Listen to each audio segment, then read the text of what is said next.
Entrepreneur innovation या हिंदी में बोले तो नवाचार उद्यमिता, ये कुछ ऐसे वर्ड हैं जिसके बारे में हम लोग रोज ही सुनते हैं, देखते हैं, पढ़ते हैं बहुत जगह पर, और बहुत लोगों को इसके बारे में जानकारी है, बहुत लोग इसके बारे में और भी जानना चाहते हैं। तो इसी उद्देश्य से हमने ये श्रृंखला शुरू की है स्टार्टअप चर्चा के नाम से, जो शारदा यूनिवर्सिटी में शारदा लॉन्चपैड फेडरेशन और पैप्सवैप पॉलिटिक्स ओवर पॉलिसीज कंपनी की तरफ से जॉइंट एक इनिशिएटिव है। इस श्रृंखला के पहले एपिसोड के अंदर आज हम यहाँ पर उपस्थित हैं हमारे विशेष अतिथियों के साथ। हमारे साथ हैं श्री सौमिल मुखर्जी, जो पीएस से principal scientific adviser government of India office से हैं, और मैडम श्रद्धा अवस्थी हैं हमारे साथ। तो मैं सबसे पहले सौमिल मुखर्जी जी से अनुरोध करूंगा कि वो थोड़ा सा हमें अपने बारे में बताएं कि प्रिंसिपल साइंटिफिक एडवाइजर ऑफिस में और भारत सरकार के साथ वो किस तरह से जुड़े हुए हैं। जी अमित जी। मैं आपको विस्तारित रूप में ये कहना चाहता हूँ कि साइंटिफिक एडवाइजर का जो ऑफिस है ये 1999 में एस्टैब्लिश हुई थी, इसकी जो संगठित हुई थी। और उस time APJ Abdul Kalam sir जी हमारे प्रेसिडेंट बनने से पहले उन्होंने पहला साइंटिफिक एडवाइजर का जो दौर था वो देश के पहले साइंटिफिक एडवाइजर थे।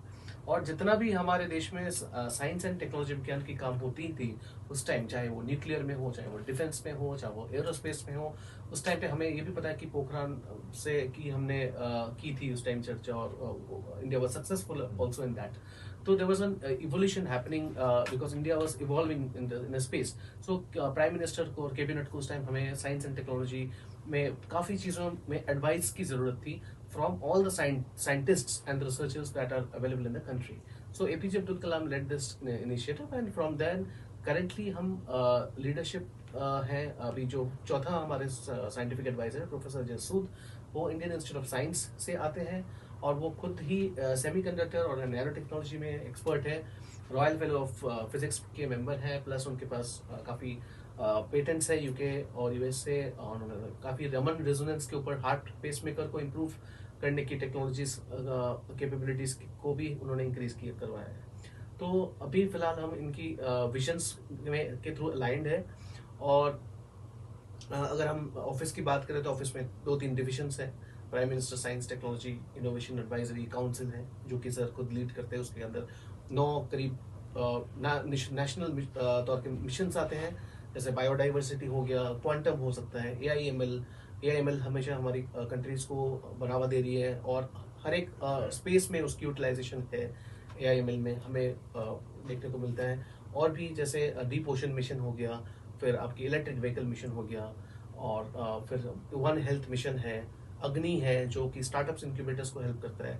ऐसे मिशंस में पीएसए ऑफिस काम करता है और लीड करता है। फिर एम्पावर टेक्नोलॉजी ग्रुप भी है जो बेसिकली पॉलिसीज में इंडस्ट्री की जो गैप्स है, जो लैक्यूनस है, उसको एड्रेस करने में लगे होते हैं कि पॉलिसी फ्रेमवर्क्स को कैसे प्रॉपर तरीके से किया जाए लाइन मिनिस्ट्रीज को एडवाइस करने के लिए। और तीसरा हमारा डिवीजन है जिसको मैं रिप्रेजेंट करता हूँ और लीड करती है डॉक्टर सपना पोटी, जो आईआईटी मद्रास के स्कॉलर हैं।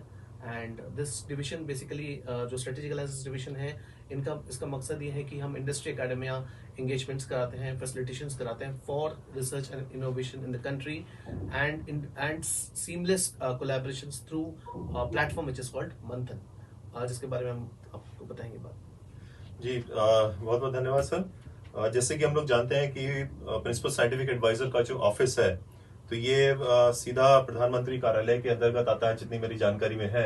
और जरूर ही जो हमारी भारत सरकार के जो मिशन है, जैसे स्टार्टअप इंडिया है, आत्मनिर्भर भारत है, और जो 5 ट्रिलियन इकोनॉमी का हम अभी ड्रीम लेकर चल रहे हैं, तो उसमें बहुत ही महत्वपूर्ण योगदान जरूर प्रिंसिपल साइंटिफिक एडवाइजर ऑफिस का रहता होगा इसके अंदर। तो मैं अभी मैडम श्रद्धा अवस्थी आपके बारे में थोड़ा सा आप हमारे दर्शकों को बताइए। हमारे साथ सुनो शारदा एफएम से बहुत से हमारे श्रोतागण जुड़े हुए हैं और हमारे यूट्यूब चैनल से भी बहुत से हमारे दर्शक हैं जो हमारे साथ जुड़े हैं और इसके बारे में और जानना चाहते हैं। तो थोड़ा सा आप हमें अपने बारे में बताइए कि आप, जैसे मैं जानता हूँ इंडस्ट्री और एकेडमिया दोनों ही डायरेक्शन में आपने बहुत काम किया है, तो थोड़ा सा आप हमारे दर्शकों और श्रोताओं के लिए जानकारी दीजिए। नमस्कार सभी लोगों को। मेरा जो एक्सपीरियंस रहा है वो 17 साल का एक्सपीरियंस मेरा इंडस्ट्री और एकेडमिया में ज़्यादा रहा है।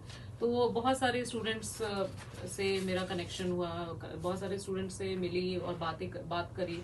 उनके जो आइडियाज़ थे वो कैसे अपने आइडियाज़ को इम्प्लीमेंट करना चाहते हैं, कैसे एंटरप्रेन्योरशिप में आना चाहते हैं। तो जो मैंने सोचा कि इसी फील्ड में ये लोग कैसे इम्प्रूव कर सकते हैं, एंटरप्रेन्योरशिप में कैसे जा सकते हैं, इनोवेशन कैसे कर सकते हैं, अपने आप को बेटर क्रिएटिव कैसे बना सकते हैं। तो इसी में मैंने काफी काम किया है। प्लस मैं एक ट्रेडर भी हूँ और सीनियर कंसल्टेंट भी हूँ। लांगुआफिना ग्लोबल सर्विसेज कंपनी है उसी में। तो उसी में ही मैं एक हमारा एक प्रोग्राम चलता है जो कैंपस टू कॉर्पोरेट कनेक्ट। तो उसमें as a personality development coach and personality development classes जो हैं वो हम प्रोवाइड कराते हैं। तो उसमें जो एक पार्ट है हमारा एंटरप्रेन्योरशिप का, जो एस्पायरिंग एंटरप्रेन्योर्स के लिए है, जो बच्चे एंटरप्रेन्योरशिप में जाना चाहते हैं, इस फील्ड में जाना चाहते हैं, कुछ करना चाहते हैं, कुछ नया दिखाना चाहते हैं, नया डेवलप करना चाहते हैं, तो उनके लिए कि उनको क्या क्या बेसिक रिक्वायरमेंट्स हो सकती हैं। Basic requirements in the sense कि हमारा जो मोटिवेशन है वो बाहर से तो हमें जितना मिलता है वो तो ठीक है, लेकिन हमारा अंदर का मोटिवेशन कैसे डेवलप होगा। तो आइडियाज बहुत होते हैं बच्चों के पास, बट कैसे आइडियाज को इम्प्लीमेंट करें, कैसे आइडियाज को हम आगे बढ़ाएं, उसके लिए कुछ हम जो है उनको एक सपोर्ट प्रोवाइड करते हैं, गाइडेंस प्रोवाइड करते हैं। तो उस सपोर्ट और गाइडेंस में बहुत सारे चीजें हैं, मेंटरिंग है, कोचिंग है। तो डिफरेंट एरियाज हैं जो कि एंटरप्रेन्योरशिप की फील्ड में बहुत जरूरत होती है। तो उसी फील्ड में हम उनको सपोर्ट देते हैं as a mentor, as a guide, as a coach. धन्यवाद। हम लोग स्टार्टअप के बारे में बहुत कुछ जानते हैं, आजकल ये बहुत पॉपुलर टर्म हो गई है। लेकिन अगर हम भारत का इतिहास देखें तो सदियों से जो भारत देश रहा है वो किसानों का और उद्यमियों का देश रहा है। कितना भी पुरानी हम सभ्यता में चले जाएं जो हमारे भारत के इतिहास के अंदर है, तो हमेशा से हम लोगों ने देखा है कि ज्यादातर लोग या तो किसान थे या खेती से जुड़े हुए थे, या उन लोग किसी न किसी तरह के रोजगार के अंदर थे। तो ये कहीं ना कहीं एंटरप्रेन्योरशिप और उद्यमिता हमारे एक इतिहास का, हमारी सभ्यता का एक बहुत बड़ा हिस्सा रहा है। तो डेफिनेटली उसी का इफेक्ट हम आजकल देख रहे हैं कि जब ये सपोर्ट हमें सरकार की तरफ से मिलना शुरू हुआ तो हमारी वो जो सभ्यता चली आ रही थी, कहीं ना कहीं हमारे अंदर वो जो इनबिल्ट स्किल्स हैं, हमारी जो क्वालिटीज हैं, विशेषताएं हैं, एक उद्यमी जगत में जाने की, उद्यमी बनने की, या किसी भी तरह के रोजगार को आगे बढ़ावा देने की, नए नए रोजगार शुरू करने की, तो वो फिर से कहीं ना कहीं वो जागरूक हो रही है हमारे अंदर, और उन स्किल्स को हम डेवलप कर पा रहे हैं। और जहां पर और जरूरतें हैं वहां पर बहुत सारे ऐसे इनिशिएटिव्स हैं। तो आप लोग जैसे इस डायरेक्शन में काम कर रहे हैं, तो आई एम श्योर कि इससे इनिशिएटिव्स के साथ और बहुत से ऐसे लोग हैं जो इस डायरेक्शन में जाना चाहते हैं, जो एंटरप्रेन्योर बनना चाहते हैं, और कहीं ना कहीं उन्हें कुछ कमी लग रही है, कुछ सपोर्ट में दिक्कत उन्हें आ रही है। तो वो सारी दिक्कतें और वो सारी कमियां बहुत जल्दी पूरी होंगी। और ये जो मिशन हम लेके चल रहे हैं स्टार्टअप इंडिया का और एक आत्मनिर्भर भारत का, सेल्फ रिलायंट इकोनॉमी का, तो ये मिशन बहुत ही जल्दी कहीं ना कहीं जरूर पूरा होगा। तो हम इसके बारे में अभी और स्टार्टअप्स में उनको सपोर्ट करने के लिए, सारे स्टेक होल्डर्स को एक साथ लेकर आने के लिए किस तरह से पीएसए ऑफिस काम कर रहा है और क्या नए इनिशिएटिव्स उन्होंने लिए हैं, इसके बारे में अभी हम और एक जानकारी लेंगे। इससे पहले एक छोटा सा एक ब्रेक लेते हैं और फिर हम इस चर्चा को आगे जारी रखेंगे। नमस्कार, एक बार फिर से आपका बहुत बहुत स्वागत है स्टार्टअप चर्चा के अंदर। तो आज हम चर्चा कर रहे हैं स्टार्टअप सपोर्ट सिस्टम के बारे में, और हमारे साथ हमारे जो अतिथि हैं सौमिल मुखर्जी जी और मैडम अवस्थी जी। तो हम आगे बढ़ेंगे अपनी चर्चा में, और सौमिल जी, मैं आपसे थोड़ा सा और जानना चाहूंगा। प्रिंसिपल साइंटिफिक एडवाइजर ऑफिस के अंदर बहुत से ऐसे विषय हैं जो स्टार्टअप्स को, एंटरप्रेन्योर्स को सपोर्ट करने के लिए, या जो इनोवेशंस नए नए लोग लेकर आ रहे हैं उसको सपोर्ट करने के लिए उसमें सिस्टम्स नए बनाए जा रहे हैं, नए इनिशिएटिव लिए जा रहे हैं। तो आप थोड़ा सा हमें इसके बारे में और जानकारी दीजिए कि स्टार्टअप्स और इनोवेशन और रिसर्च को सपोर्ट करने के लिए, चाहे वो युवा लोग हैं या हमारे जो और बहुत से ऐसे लोग हैं जो कुछ अपना जॉब में या कहीं पर काम करने के बाद कुछ उनके पास नए थॉट्स, नए आइडियाज आते हैं और उसके ऊपर फिर वो अपना एक स्टार्टअप शुरू करना चाहते हैं, तो ऐसे लोगों को सपोर्ट करने के लिए क्या क्या नए इनिशिएटिव्स लिए जा रहे हैं? जी, देखिए, मैं ये कहना चाहूंगा कि देखिए, स्टार्टअप का जो इकोसिस्टम है जो हमारे इंडिया में बन रही है, इंडिया की रैंक जब शुरू हुई थी, ये स्टार्टअप इंडिया की जो मिशन है सरकार की, वो 2016 में स्टार्ट हुई थी केवल 50 स्टार्टअप्स के साथ। और आज की डेट में हमारे पास DPIT रजिस्टर्ड जो स्टार्टअप्स हैं, जो मिनिस्ट्री ऑफ कॉमर्स से रजिस्टर्ड है, that is around 92,000 plus currently, अभी फिलहाल। तो हम अगर बात करें, ये सारे 90,000 के जो स्टार्टअप्स हैं, ये अपने अपने डायरेक्शंस में काम कर रहे हैं। कोई AI/ML में, कोई अपने क्वांटम में, मशीन लर्निंग में, ब्लॉकचेन में, इतने सारे नए तरीके के इमर्जिंग टेक्नोलॉजीज हैं। बट एक रूफ में अगर हम बात करें कि अगर हर स्टार्टअप कोई अपना अलग करना चाह रहा है, कोई अपना ऐसा हो, बहुत हमने केसेस देखे हैं जहाँ पे स्टार्टअप्स अपने डायरेक्शंस को चेंज लेते हैं, उसको हम कहते हैं अडेप्टेबिलिटी इन द टर्मिनोलॉजी, कि वो अडेप्ट कैसे करते हैं अपना in the requirement of need of the market, कि अगर आज वो टेक्सटाइल में है तो कल लेदर में है, क्योंकि उसको टेक्सटाइल से इतने तरीके से, एक तरीके से उसको, या तो they are not helping it to earn more revenue, or they are facing challenging to raise funds, and they are moving into new directions also, and it is completely okay, it is completely acceptable, it is good, and because they are exploring new things, और वो उनको उनको वो चाहते हैं कि नए चीजें एक्सप्लोर करें, बिल्कुल करना चाहिए, क्योंकि AIML और ऐसा चीज है जो हर एक जगह पे जा सकती है।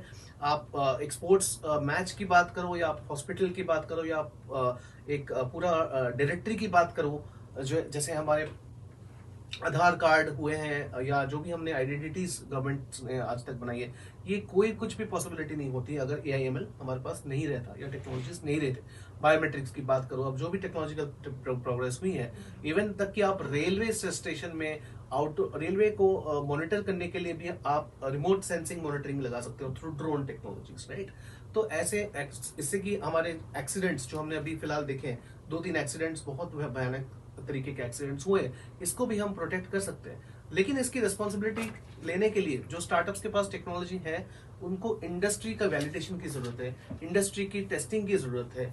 वहां हम कहते हैं कि सब्जेक्ट मैटर एक्सपर्ट्स हमारे पास है, जुड़े हुए हैं PSA ऑफिस के थ्रू, करीबन 2000 के ऊपर सब्जेक्ट मैटर एक्सपर्ट्स हैं, जो रिनाउंड इंस्टीट्यूट्स हैं, IISERs की बात करो, NITs की बात करो आप, या NIT CSIRs की बात करो, एग्रीकल्चर की बात करो आप, ICR, तो वहाँ पे सारे ये लोग हमारे एक्सपर्ट्स जुड़े हुए हैं, जिन्होंने अपना कोई ना कोई जर्नल्स लिखे हैं, अपने अपने एक्वलेट्स हैं, और हमने रेटिंग मैकेनिज्म्स भी डाल दिए हैं प्लेटफॉर्म में, ताकि इंडस्ट्री को आसानी हो और स्टार्टअप्स को भी इजी हो कि वो सिलेक्ट कर पाए कि किस तरीके के मेंटर्स चाहिए उनको, और इसके लिए कोई भी पैसे की जरूरत नहीं है, it is all free of cost, ये गवर्नमेंट की ऑफरिंग है, ये निःशुल्क है, अगर सीधी बात पे कहें। और इसके अलावा हम इंटरनेशनल एसोसिएशंस के साथ काम करते हैं, जैसे USAID है, फेलोशिप प्रोग्राम्स करते हैं, विमेन इन स्टेम में हम लोग EY स्टेम के थ्रू हमने खगोलचला डिस्कवरी प्रोग्राम की है, एस्ट्रॉइड्स में 14 लड़कियों को हमने चुने हैं, उसमें से 3 लड़कियों को नासा में ट्रेनिंग कराने के लिए हमने भिजवा दिया है, तो वहां पे उनको सपोर्ट मिल रही है।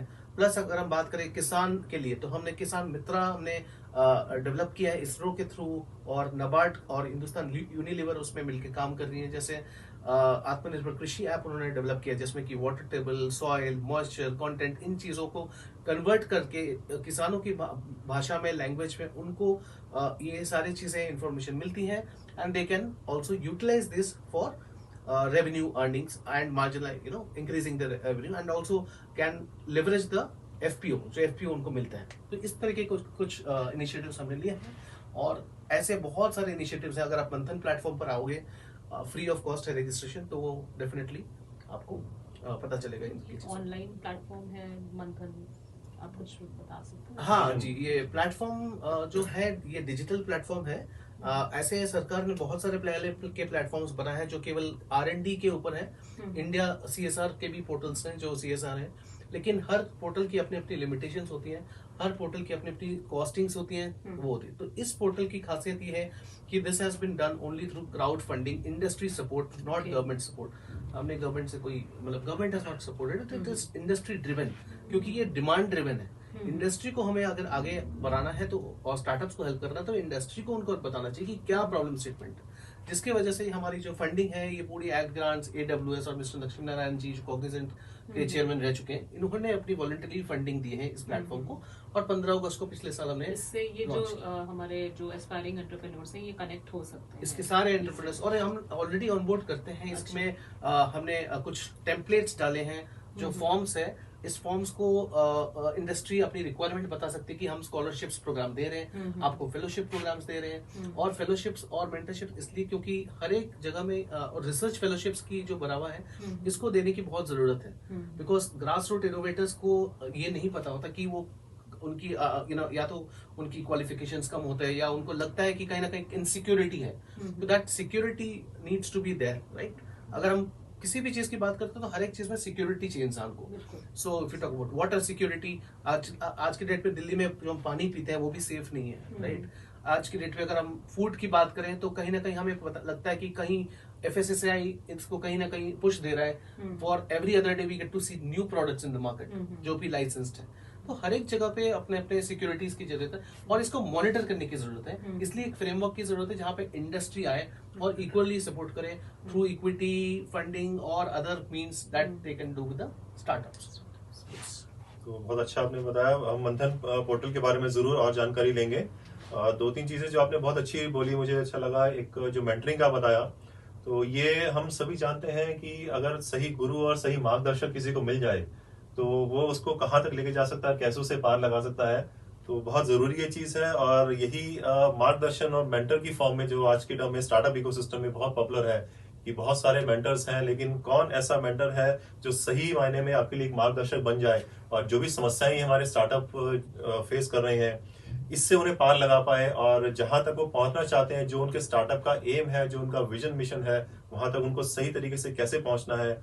ये मार्गदर्शन अगर हम इस मंथन प्लेटफॉर्म के थ्रू और PSA के अलग बाकी इनिशिएटिव्स के थ्रू अगर स्टार्टअप्स को मिल रहा है तो मुझे लगता है इससे ज्यादा अच्छी बात और स्टार्टअप्स के लिए नहीं हो सकती। और उसके लिए भी उन्हें कोई खर्चा नहीं करना है, तो ये दूसरी बड़ी बात है, क्योंकि स्टार्टअप्स हम सभी जानते हैं। ऐसे ही 500 स्टार्टअप्स को ऑलरेडी उनको वो कर चुके हैं, हम उनको फंडिंग दे चुके हैं। ये तो बहुत अच्छा है, क्योंकि सभी स्टार्टअप्स हम जानते हैं उनके पास सबसे पहली जो प्रॉब्लम होती है वो फंड्स की लिमिटेशन होती है।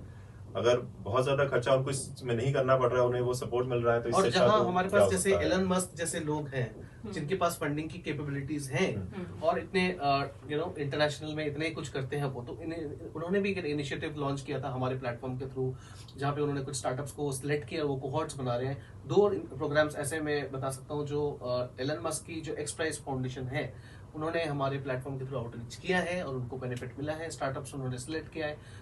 एक जो पहला चैलेंज था वो है डीकार्बनाइजेशन, कार्बन न्यूट्रलिटी के लिए, तो उन्होंने ये चैलेंज हमारे प्लेटफॉर्म पर थ्रो की थी और बहुत सारे स्टार्टअप्स ने पार्टिसिपेट किया। सिमिलरली अभी वो वाइल्ड फायर, जैसे ऑस्ट्रेलिया में अपने वाइल्ड फायर की इश्यूज देखी होगी, ऐसे बहुत सारे कंट्रीज में, ब्राजीलियन अफ्रीकन कंट्रीज में, इंडिया में भी बहुत सारे एरियाज हमारे फॉरेस्ट में कवर्ड होता है। तो उसको प्रोटेक्ट करने के लिए भी हमें अगर कुछ करना है, वाइल्ड फायर के लिए एक्शन लेना है, तो उन्होंने उसमें भी फंडिंग डाला है। तो ये करीबन कुछ नहीं तो अपने आप में 1500 करोड़ की की बजट्स हैं, जो बजट्स के थ्रू स्टार्टअप्स को तो ये benefit सारी जो फंडिंग है ये मंथन पोर्टल के थ्रू सब स्टार्टअप्स को इसकी ये जानकारी सारे मिल सकती स्टार्टअप्स है। इंडियन स्टार्टअप्स को जा सकता है मंथन पोर्टल के थ्रू, क्योंकि स्टार्टअप इंडिया की जो पोर्टल है वो भी इंटीग्रेटेड है अभी मंथन पोर्टल में। और केवल यही नहीं, कितने जितने भी मंत्रियां हैं, मतलब मिनिस्ट्रीज हैं, मंत्रालय हैं, वो सारे मंत्रालय के जैसे जल शक्ति है या फिर आपके पंचायती राज बताओ आप, या आप वुमेन एंड चाइल्ड डेवलपमेंट की बात करो या कोल मिनिस्ट्री बोलो, सारे मिनिस्ट्रीज के जितने भी स्टैट्स जी के ग्रुप में तौर पे उन्होंने प्रॉब्लम स्टेटमेंट्स उन्होंने आइडेंटिफाई किया। अराउंड 215 प्रॉब्लम स्टेटमेंट्स हैं, उसमें से करीबन 50-60 प्रॉब्लम स्टेटमेंट ऑलरेडी इस प्लेटफॉर्म पर हैं जो केवल स्टार्टअप्स को हेल्प करते हैं। इनफैक्ट टेलीकॉम डिपार्टमेंट भी है, उसमें भी आपको 5G 6G इसमें भी है, बहुत सारी चीजें। तो ये तो और आपने एक बहुत अच्छी जानकारी हमें दी है कि जैसे आपने पहले बताया था कि स्टार्टअप या एंटरप्रेन्योर जब भी कोई होता है तो वो कहाँ किस दिशा में जाएगा उसके लिए उसे हमेशा तैयार रहना चाहिए। तो ये हम लोगों ने भी बहुत स्टार्टअप के साथ काम करते हुए देखा है कि आपने पहले क्या किया है वो इतना जरूरी नहीं है, वो आपके एक्सपीरियंस में डेफिनेटली हेल्प करता है। लेकिन कोई भी स्टार्टअप किसी भी एक बिजनेस से डिफरेंट कैसे होगा, तो जब तक वो किसी एक प्रॉब्लम स्टेटमेंट को आइडेंटिफाई करेगा जो बहुत लार्ज स्केल पे एग्जिस्ट करती है, बहुत जगह पर है, और अगर उसको वो सॉल्व कर दे तो वो अपने आप में एक बहुत बड़ा बिजनेस निकल के आ सकता है या उसका सोशल इम्पैक्ट बहुत बड़ा हो सकता है। तो इस तरह की प्रॉब्लम स्टेटमेंट को लेकर आना ही ये, खासकर जब हम युवाओं से बात करते हैं, स्टूडेंट्स हमारी शारदा यूनिवर्सिटी के अंदर उनसे बात करते हैं, तो ये एक बहुत बड़ी उनके सामने प्रॉब्लम होती है कि मैं किस फील्ड में काम करूं। उनके पास पैशन है, वो काम करना चाहते हैं, एंटरप्रेन्योर बनना चाहते हैं, लेकिन उन्हें समझ में नहीं आता कि मैं कौन सी ऐसी प्रॉब्लम स्टेटमेंट उठाऊं जिसको सॉल्व करने से मेरा एक स्टार्टअप, एक अच्छा बड़ा स्टार्टअप खड़ा हो जाए। तो अगर इस तरह की प्रॉब्लम स्टेटमेंट मंथन पोर्टल से आ रही है तो मुझे लगता है हर स्टूडेंट को, हर एस्पायरिंग एंटरप्रेन्योर को उस मंथन पोर्टल पे जरूर जाना चाहिए और आप जाकर वहां देखें। वहां से आपको बहुत सी ऐसी जानकारी मिलेगी, बहुत से ऐसे नए आइडियाज मिलेंगे जिसके ऊपर आप काम कर सकते हैं और बहुत सी मिनिस्ट्रीज और इंडस्ट्रीज वहाँ पे हैं जो आपको उसमें सपोर्ट करने के लिए रेडी हैं। तो ये जानकारी देने के लिए बहुत बहुत धन्यवाद। मैं श्रद्धा मैडम आपसे कुछ जानकारी लेना चाहूंगा। हमारे स्टार्टअप्स जब खासकर जो यंग युवा हमारे हैं, ये जब एंटरप्रेन्योर बनना चाहते हैं तो इन्हें एक सबसे बड़ी प्रॉब्लम आती है टीम बिल्डिंग की। क्योंकि हम लोग सभी जानते हैं कि कोई भी कंपनी है, कोई भी बिजनेस है, स्टार्टअप है, वो कोई एक आदमी अकेला नहीं चला सकता। आपको एक टीम बनानी पड़ती है और उस टीम में भी आपको मल्टीपल क्वालिटीज चाहिए। तो ऐसी कौन सी स्पेशल क्वालिटीज है जो आप लोगों ने सक्सेसफुल एंटरप्रेन्योर्स के साथ भी काम किया होगा या ऐसे स्टार्टअप्स के साथ काम किया होगा जिन्होंने बहुत छोटे लेवल पे स्टार्ट किया और फिर आगे वो बढ़ते चले गए? तो थोड़ा सा इन स्पेशल क्वालिटीज के बारे में हमें बताइए जो किसी भी एक एंटरप्रेन्योर को अच्छा सक्सेसफुल स्टार्टअप खड़ा करने में मदद कर सकती हैं। तो मेरा अभी तक का एक्सपीरियंस रहा है, तो उसके हिसाब से अगर मैं देखूं कि एक सक्सेसफुल एंटरप्रेन्योर बनने के लिए जो क्वालिटीज की रिक्वायरमेंट होती है, वो सबसे पहले आपका जो है आपका खुद का self awareness in the sense आपका जो भी स्ट्रेंथ है वो आपको पता होनी चाहिए, आपकी जो वीकनेसेस हैं वो आपको पता होनी चाहिए, आपका जो आइडिया है वो कितना उसकी वैलिडिटी कितनी है, उसकी रिलायबिलिटी कितनी है, वो आपको चेक करनी पड़ेगी। तो उस वैलिडिटी को, रिलायबिलिटी को चेक करने के लिए आपका एक जो टीम बिल्डिंग है वो अच्छा होना चाहिए। आपके आसपास का जो आपके साथ जो लोग काम करना चाहते हैं वो आपके ही माइंड के होने चाहिए, मींस लाइक माइंडेड पीपल्स जो अगर होंगे, you are surround with like minded peoples, तो उससे क्या है कि आपका आइडिया और उभर के सामने आएगा, वो एक दूसरे को सपोर्ट कर सकते हैं। तो इसमें एक चीज तो यही है कि सेल्फ अवेयरनेस, दूसरा है टीम बिल्डिंग। टीम का मतलब क्या होता है? टुगेदर ईच अचीव्स मोर। तो अगर हम देखें, हम जब साथ में काम करेंगे, मिल के काम करेंगे, तो हर कोई अपने अपने पॉइंट्स लेके आएगा और उससे जो रिजल्ट आएगा वो और भी अच्छा होगा, बजाय हम अकेले कुछ करें। तो एक तो हो गया टीम बिल्डिंग, दूसरा हो गया सेल्फ अवेयरनेस, तीसरा जो है सबसे इम्पोर्टेंट है डिसीजन मेकिंग। बिजनेस में जब हम बिजनेस कुछ स्टार्ट करते हैं, कोई आइडिया को लॉन्च करते हैं, तो उसके लिए हमारा जो डिसीजन मेकिंग एबिलिटी है वो बहुत अच्छी होनी चाहिए। और उस डिसीजन मेकिंग के लिए आपकी जो चॉइसेस हैं, आपने क्या चूज किया है, आपकी टीम कैसी है, आपके टीम के लोग कैसे हैं, उनके अंदर की कैरेक्टरिस्टिक्स, उनकी बिहेवियर कैसा है जो कि आपके स्टार्टअप में हेल्प करे, तो वो जरूरी है, क्योंकि आपकी चॉइसेस ही आपके डिसीजंस को हेल्प करेंगी बनने में। और कभी भी कोई भी डिसीजन गलत नहीं होता है, क्योंकि आपने जब कोई डिसीजन लिया होगा तो वो डिसीजन उस पर्टिकुलर मोमेंट पे सही होगा। कभी कभी टाइम सही नहीं होता है बट डिसीजन सही होता है। तो कभी भी डिसीजन से बैकआउट नहीं करना है कि हमने डिसीजन लिया, नहीं वो गलत हो गया, तो ये नहीं सोचना है। तो इसके लिए आपको एक इनर मोटिवेशन हमेशा रखना है। एक्सटर्नल मोटिवेशन आपको आपके टीचर्स, फैकल्टीज और आपके बड़े सभी लोग कुछ ना कुछ मोटिवेशन देते रहते हैं, बट जब तक आपका इनर मोटिवेशन नहीं है, जब तक आप अपने बारे में नहीं जान रहे हैं, तो वो हेल्पफुल नहीं होगा। बेसिकली जो स्टार्टअप्स में एक बात क्योंकि आप ये इस पे चर्चा कर रहे हैं, तो मुझे एक बात कहना होगा इसमें कि अगर हम स्टार्टअप्स बिल्डिंग की बात करें तो सबसे पहले जो स्टार्टअप्स शुरू होती है वो शुरू होती है आइडिएशन से। आइडिएशन जो है, जो एक कह रहे हैं मैम की आइडिया है, एक आइडिया, आपको ये नहीं सोचना है कि ये आइडिया अच्छा है या बुरा है या किस तरीके।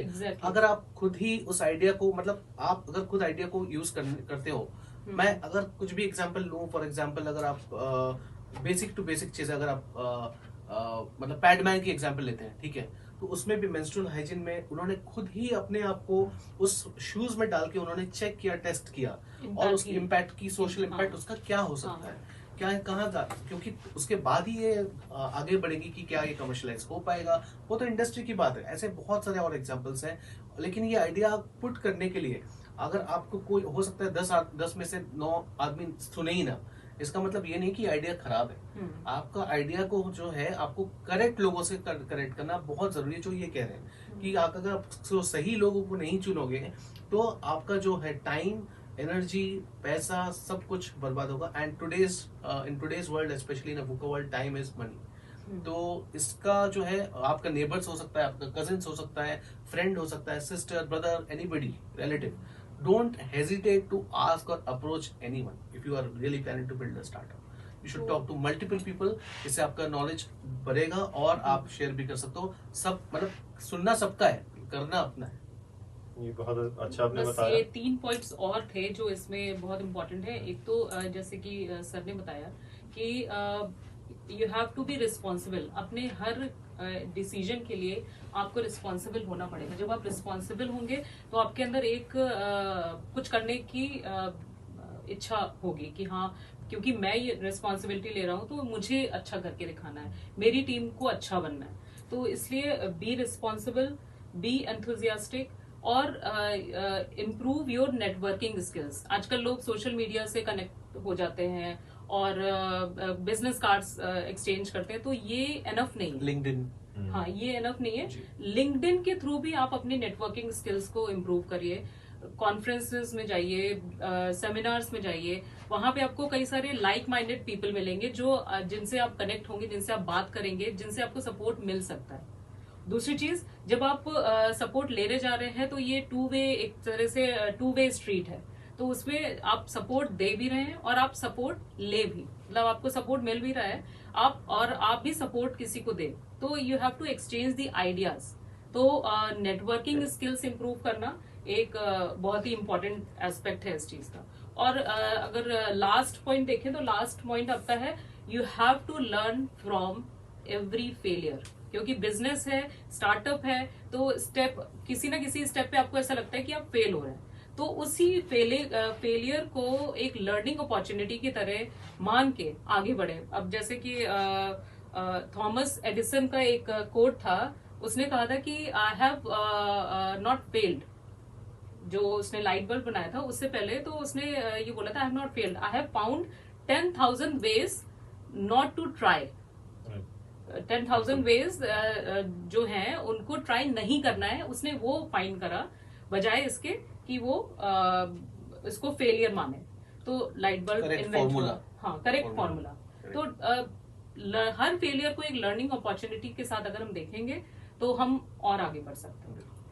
बहुत अच्छा आपने कहा। हम इस चर्चा को जारी रखेंगे, एक छोटा सा ब्रेक लेते हैं और हम अपने सुनो शारदा एफएम के श्रोताओं के साथ दोबारा जल्दी जुड़ेंगे। मैं फिर से आप सभी का स्वागत करता हूं सुनो शारदा से जुड़ने वाले हमारे सभी श्रोतागण। और हम स्टार्टअप चर्चा सीरीज में आज उपस्थित हैं हमारे अतिथियों के साथ, सोमिल मुखर्जी जी और मैडम श्रद्धा अवस्थी जी के साथ। तो मैडम, मैं अभी ब्रेक से पहले हम लोगों ने जो बात की, आपने बहुत अच्छी कुछ चीजें बताई कि फेलियर एक ऐसा पार्ट है जो हर एक स्टार्टअप जर्नी के अंदर एक रहता ही है और हमें उससे कुछ ना कुछ सीखना चाहिए। फेलियर से हमें रुकना नहीं है, हमें उससे सीखना है और हमें आगे बढ़ना है। क्या नहीं करना है वो जानना है और आगे क्या अलग करना है वो हमें उससे जानना है।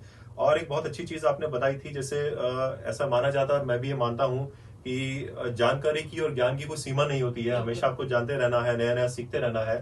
तो एक वर्ड आपने आज मुझे नया बताया कि टीम की फुल फॉर्म भी कुछ होती है। मैं चाहूंगा हमारे सुनो शारदा एफएम के श्रोताओं के लिए आप एक बार फिर से बताएं जो टीम के बारे में आपने बताया था कि टीम एग्जैक्टली क्या मीनिंग है इस वर्ड का। टीम का मतलब जैसे हम लोग जब कुछ काम करते हैं या कोई ग्रुप बनाते हैं कुछ टास्क को या प्रोजेक्ट को डेवलप करने के लिए, तो उसके लिए हम जो है सोचते हैं अकेले तो एक आइडिया जनरेट हो नहीं सकता, मतलब उस आइडिया को इम्प्लीमेंट नहीं कर सकते, तो हमें एक टीम बनानी होती है। तो बेस्ट जो लोग हो, मतलब जो लाइक माइंडेड पीपल्स हैं, तो उनको हमें कनेक्ट करना होता है। तो उस कनेक्शन से क्या होता है कि हमारा जो आइडिया है वो बहुत ही अच्छे से इम्प्लीमेंट होता है और उसका जो रिजल्ट आता है वो भी और बेहतर होता है। तो टीम का मतलब ही यही है, जैसे आपने फुल फॉर्म पूछा तो टुगेदर ईच अचीव्स मोर। तो हर किसी की क्योंकि क्वालिटी है, तो हर कोई एक साथ मिलके उस अपनी ही क्वालिटी को इम्प्रूव कर सकता है, आगे बढ़ा सकता है। तो मतलब मैं ऐसे अब सिंपल लैंग्वेज में कहूँ तो एक और एक मिलके 11 बनाना है, एक और एक 2 नहीं करना है, हमें एक और एक 11 बनाना है। जी जरूर, बहुत बहुत धन्यवाद इस जानकारी के लिए। सोमिल जी, मैं आपसे थोड़ा सा और जानकारी चाहूंगा। मंथन पोर्टल पर जैसे मैं खुद भी उसका यूजर हूँ और मैंने देखा है कि बहुत सारे नए नए उस पे इनिशिएटिव्स और स्कीम्स आती रहती हैं।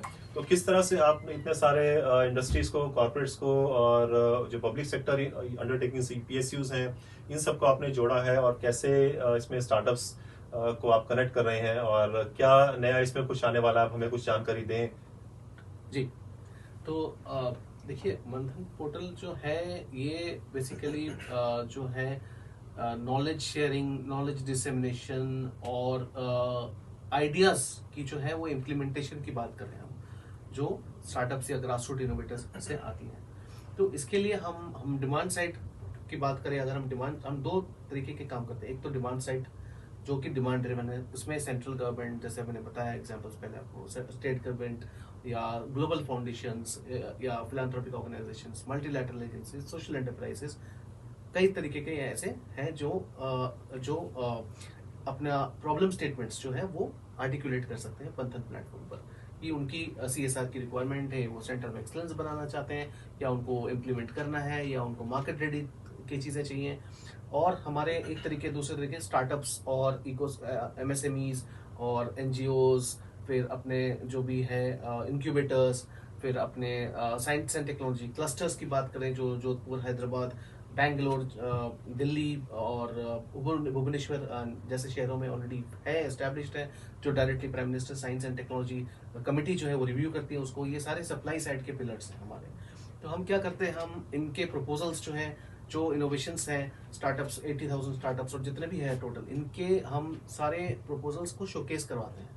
This is an free opportunity कि इनकी प्रपोजल्स जो है एक ही प्लेटफॉर्म पे शोकेस हो सकता है। तो आपको केवल उसमें टाइप करना है कि आपको एथेनॉल के व्हीकल्स की सिमुलेशन चाहिए, या आपको उसकी नॉलेज बनाने के लिए कुछ मॉड्यूल्स बनाने, तो उसका आपको सर्च करना है उस प्लेटफॉर्म पे, और उसके अंदर आपको 10 प्रपोजल्स दिखेंगे। मतलब इसमें ना सिर्फ हमें प्रॉब्लम स्टेटमेंट मिल रही है, बल्कि जिन लोगों ने उसमें काम कर लिया है तो वो भी हमें इसका सोल्यूशन भी वहीं पर मिल जाएगा। सॉल्यूशन मिल जाएगा, और उसके साथ साथ वो सक्सेस स्टोरीज आपको मिलेंगे जो ऑलरेडी MOU साइन हो गया और वो काफी आगे बढ़ चुके हैं। जैसे अगर आप मेंटल हेल्थ की बात करें तो निमैंस करके एक जो बहुत ही बढ़िया ऑर्गेनाइजेशन है, जो टेली मेंटल हेल्थ की प्रोजेक्ट है, उनको हमने अभी फिलहाल ही 2 प्रोजेक्ट्स हमने किए हैं फैसिलिटेट। एक लोएस है जो MNC है BFSI सेक्टर में, वो मल्टीनेशनल ऑर्गेनाइजेशन है। उन्होंने एक डिमेंशिया डिजाइन स्टूडियो, जो अल्जाइमर्स के पेशेंट्स होते हैं, प्लस सिजोफ्रेनिया करके जो डिजीज होती है, बहुत ही खतरनाक बीमारी होती है, एंड ये अनडिटेक्टेबल होती है बीमारियां, ये डिटेक्ट नहीं होती हैं इजीली, बिकॉज इनके डायग्नोसिस करने वाले जो डॉक्टर्स, उनको पास भी ये टेक्नोलॉजीज नहीं है। तो किस तरीके से हम इसको रिहैबिलिटेशन और इसको इन पेशेंट्स को आइडेंटिफाई करके फैसिलिटेट करके एक स्टूडियो बना सकते हो, एक फैसिलिटी बना के उनको सपोर्ट करने के लिए हमने फंडिंग दिए हैं। निमैंस उस पे काम कर रही हैं, और भी ऐसे बहुत सारे प्रोजेक्ट्स हैं जो हम करवाते हैं थ्रू स्पेसिफिक इंस्टीट्यूट, जो क्रेडिबल इंस्टीट्यूशंस हैं।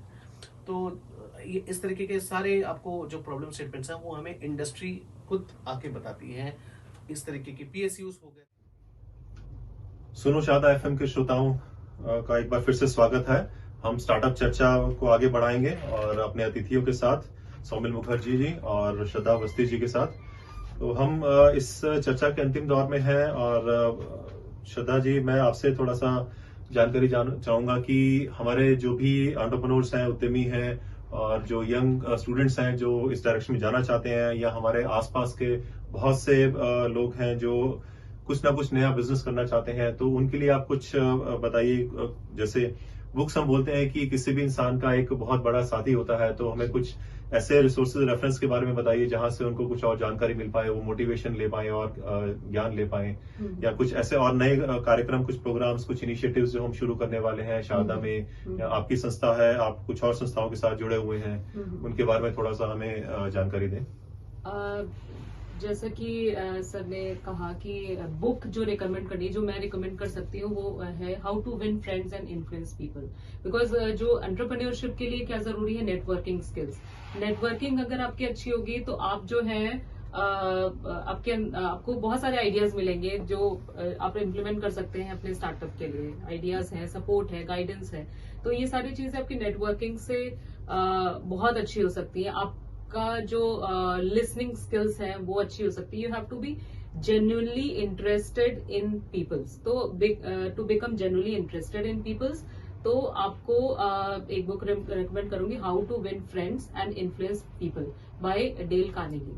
तो और जल्दी से 2 लाइनें बस, क्योंकि समय का थोड़ा अभाव है। जी, आप जी, एक स्वरक्षिका शायद एक अभियान से जुड़े हुए हैं। हाँ जी, मैं एक संरक्षिका वुमेन वेलफेयर एसोसिएशन है, हमारे CISF ऑर्गेनाइजेशन है, मिलिट्री ऑर्गेनाइजेशन, तो उसी में एज अ वाइस प्रेसिडेंट मैं हूँ संरक्षिका की। तो उसमें हम कई सारे इनिशिएटिव्स लेते हैं women related to women welfare और चिल्ड्रन वेलफेयर।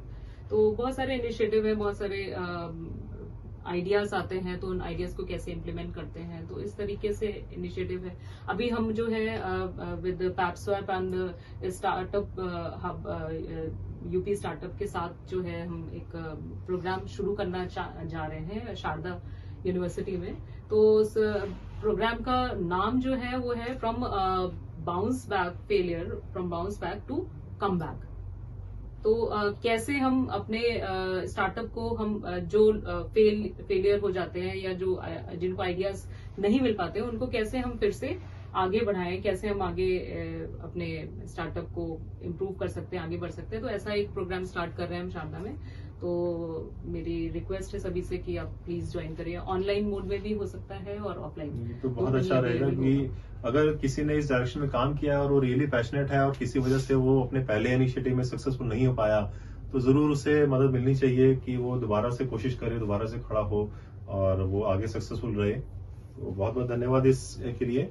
सौम्य जी, मंथन पोर्टल और पीएसए से कुछ नई जानकारी जो आने वाली है, जो कुछ जिसे हम फर्स्ट हैंड इन्फॉर्मेशन बोलते हैं, आप बता पाए ताकि हमारे श्रोता और बाकी यूनिवर्सिटी के लोग उसके लिए तैयार रहें। काफी चीजें हैं, कुछ साइंस और कम्युनिकेशन को की हम जो ब्रांडिंग की बात करते हैं या आउटरीच की बात करते हैं, इससे हम कई सारे एक्टिविटीज करते हैं जो हम पार्टनर्स के थ्रू करते हैं। जैसे नेटफ्लिक्स के साथ हमने किया है। नेटफ्लिक्स अपना आजादी की अमृत कहानियां के लिए उनकी जो मिनिस्ट्री अनुराग ठाकुर जी जिनका ब्रेन चाइल्ड है ये प्रोग्राम, तो उसमें उन्होंने क्लाइमेट इनोवेटर्स के लिए 25 एपिसोड्स बनाने के लिए बताया था, जो उनका विजन था। तो उसमें से हमारे ऑफिस में पहले के 2 सीजन से अभी 3rd सीजन चल रही है, उसकी प्रोडक्शन है। उसके लिए अभी हमारे प्लेटफॉर्म से ऑफिस ऑफ पीएसए से हमने कुछ 10-11 स्टार्टअप्स की इनोवेशंस चूज किया है। एजुकेशन से, रिसाइकल से, देश के अलग अलग जगहों से हमने सोर्स किया और उनको हमने सबमिट किया 50-60 इनोवेशंस। उसमें से वो 10-11 इनोवेशंस वो गोवा फिल्म फेस्टिवल में दिखाएंगे। ऐसे ही और अमेजन प्राइम के साथ अभी हमने सॉफ्ट मीडिया लॉन्च इनवाइट किया है। तो उसमें ग्रासरूट इनोवेटर्स की जो स्टोरी है, जैसे क्या चीजें उनकी जरूरत होती है, मेंटरशिप की जो हम बात कर रहे हैं, इनोवेशन एंड एंटरप्रेन्योरशिप की, कहाँ उनको प्रॉब्लम्स आती हैं, चैलेंजेस आती हैं, उसकी शोकेसिंग के लिए उन्होंने 10 स्टार्टअप सिलेक्ट किए हैं और वो इन्वेस्टर्स को पिच करेंगे डायरेक्टली और उसके ऊपर रियलिटी सीरीज आएगी। ऐसी डीडी किसान के ऊपर से भी जुड़ा हुआ हमारा इफको की जो फंडेड प्रोग्राम है, उसमें भी कुछ 16 एपिसोड्स जो प्लेटफॉर्म पर चढ़ा हुआ है कि एग्रीकल्चर में किस तरीके के टेक्नोलॉजीज यूटिलाइजेशन होते हैं। प्लस जयपुर लिटरेचर फेस्टिवल के साथ भी हमारा टाई अप्स है B inspired science communication series के लिए। अगर आपके जितने भी स्टार्टअप्स हैं, आपको इंडिया साइंस फेस्टिवल में वेलकम है, जो बेंगलोर में 10 से 12 अगस्त के लिए है। अगर आपको जुड़ना है, आप केवल मंथन प्लेटफॉर्म पे जाके हमें रीच आउट कर सकते हैं ईमेल पर, तो हम उसकी जानकारी आपको दे देंगे। They are free to register and exhibit their products and displays innovations also. बहुत बहुत धन्यवाद इस जानकारी के लिए। तो प्रॉब्लम स्टेटमेंट भी आ रही है, उसके सोल्यूशन भी आ रहा है, सपोर्ट सिस्टम भी आ रहा है, और जो लोग काम कर चुके हैं उन्हें आगे कैसे दूसरे लोगों तक पहुंचाया जाए, जानकारी उसकी कैसे सबको मिले, तो सभी चीजें एक ही जगह से मिल रही है, तो इससे अच्छा तो क्या ही होगा किसी के लिए। मार्केटिंग की बहुत जरूरत है। जरूर, बिल्कुल। ये तो अब माना ही जाता है कि अगर कोई सक्सेसफुल हुआ है तो वो जानकारी जब दूसरों के पास जाएगी तो वो और लोगों को मोटिवेट करेगा, और उसके खुद के लिए भी मोटिवेशन ये होता ही है। वो बहुत अच्छा ये इनिशिएटिव है। मैं आप सभी का बहुत बहुत धन्यवाद करूंगा, हमारे अतिथियों का। आपने अपना समय निकाला और आज यहाँ पर आए शारदा यूनिवर्सिटी में, और सुनो शारदा एफएम के हेल्प से हमने इस कार्यक्रम को रिकॉर्ड किया, प्रस्तुत कर रहे हैं। और मैं बहुत धन्यवाद करना चाहूंगा पैपस्वैप कंपनी का, दिव्यांशु जी का, जिनकी मदद से हम आप लोगों तक पहुंच पाए। मैं इस स्टार्टअप चर्चा श्रृंखला के अगले एपिसोड के लिए हम बहुत जल्द फिर से उपस्थित होंगे और विशेष अतिथियों के साथ। सुनते रहिए और जानकारी के लिए जुड़े रहिए सुनो शारदा एफएम के साथ। बहुत बहुत धन्यवाद।